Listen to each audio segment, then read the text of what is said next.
I am submitting to you a 5-minute or under hip and thigh recovery protocol.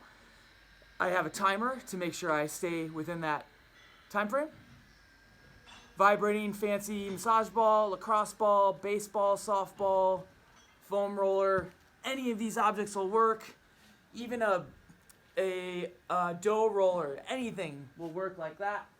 And then a ab mat, a pillow, some fluffy cloud, something soft will work. Get my timer started. Okay, so first part, we're gonna work the front of the thigh with a ball or foam roller or whatever object, and you're just gonna scrub side to side and take note of how arched I am in my low back. Try to squeeze your butt and neutralize that back. We're just scrubbing side to side on the front of the thigh. Okay, and then we're gonna switch sides, so that's around 20 seconds. Can work longer if you got the time, or you can follow along with me. Now I'm scrubbing on the other quad, and I'm really just trying to not arch my back too much by squeezing my butt, pushing into the ball, pretty tender. Okay, and then we are gonna switch into thigh or groin tissue. So ball, foam roller, we're just gonna move our legs side to side and squeeze into that ball, restore the adductors, groin muscles people generally don't like working in. So we'll go 20 seconds on the mid to upper, and then 20 seconds a little bit lower, closer to the knee. You'll find some good tenderness there. I'm gonna switch up objects just so you can see what it would look like with the foam roller. So getting some good scrubs here. Work a little bit higher, good scrubs here. Okay, now I'm gonna move on to my lateral hip.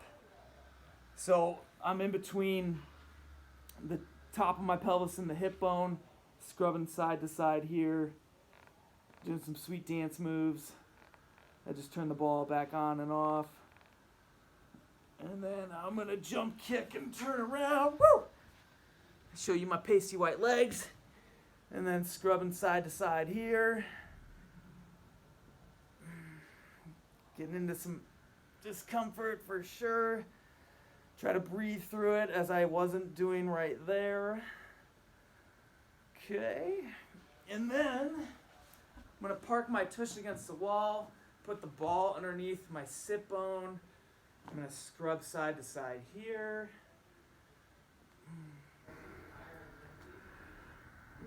And this should be about 5 to 10 scrubs on each spot. If you don't have a timer, it's a good way to gauge it. Go ahead and switch sides.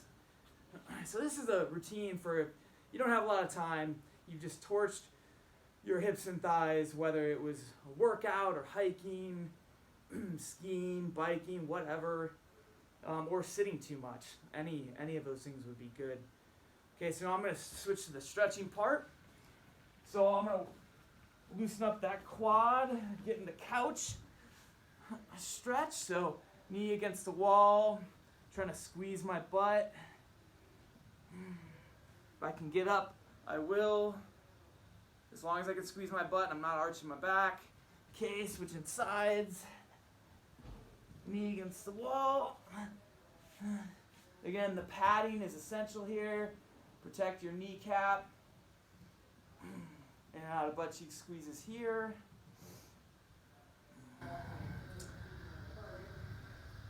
Okay, now I'm going to work that groin tissue. The balls bounce around, never turned it off. So I'm going to prop up against the wall like this and show the world my pasty whites and get those legs out as far as I can. And then I'm going to squeeze my quads and I'm going to rotate and be active. And so for the second half of all of this stuff, we really want to be active in the stretching, get the nervous system involved, squeeze the muscles involved. So here again, I'm squeezing my quads and I'm just trying to promote rotation at end range for my adductor muscles because they don't like moving, period. Really tight, especially at end range. Okay, and then finish up with some pigeon. So I like that padding, just helps me rest a little bit more here. And I'm going to just scrub side to side while working that pigeon pose. It's good to play around with different angles, like so. And then I'll switch. And I'll get going on this side, notably tighter. Again, trying to breathe. And then I'm going to finish with some hamstring lockouts. So I'm going to squeeze this quad, and then I'm going to work on squeezing the other quad.